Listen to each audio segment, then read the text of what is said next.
You're going to come out there that you better be able to compete that much harder, fight that much more, because it's not just, the other team you're playing against. There's other folks in the gym, and there's things going against you. So we need guys that have that ultimate toughness and grit and competitive endurance to play through those moments when it's hard.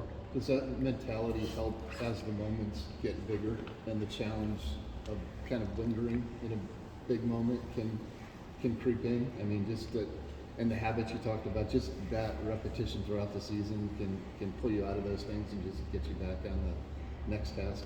We need to be able to trust the work that you've done, and I would put our body of work in terms of how many hours we've put in and the sacrifice our guys have made against any. So when you get to the biggest stage, you need to trust those work habits and that time you spent. And our guys have put a lot of time in, invested that hard work in each other. And so even though there's been stretches, there was, on Sunday and every game we've played in, stretches where we struggle at times to score, we can't have that impact our competitive spirit, because what we've seen is the games come around our way when we continue to trust those habits defensively, when we're the aggressor, when we're turning people over. So we don't need to deviate. We need to just continue to be who we can be. I can't remember which coach said, one of your colleagues said there was a group text among Big 12 coaches in the league. Did that unanimous decision come up in any of those as a thank you or as a focus of? No, it didn't, and I understand the reasons why we were where we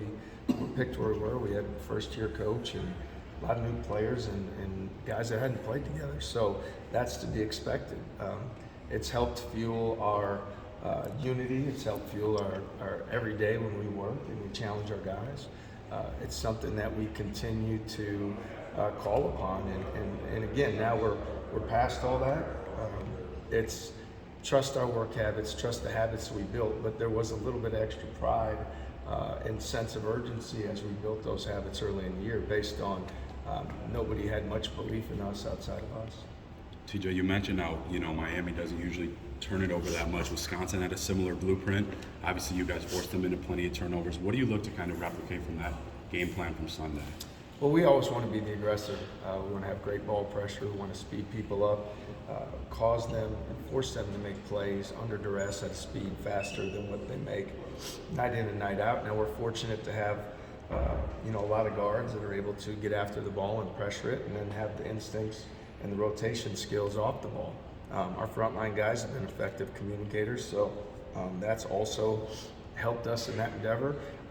When teams try to go into the post, bigger teams, we find ways to trap and double and speed them up and generate turnovers there. So, with our defense, in one respect, it's very predictable. You can watch the film and you know what we're going to do. And on the other end, if you haven't played against it, the speed, the quickness, the reaction time, the physical presence, it's different when you get into the game than what you've prepared for leading up to the game.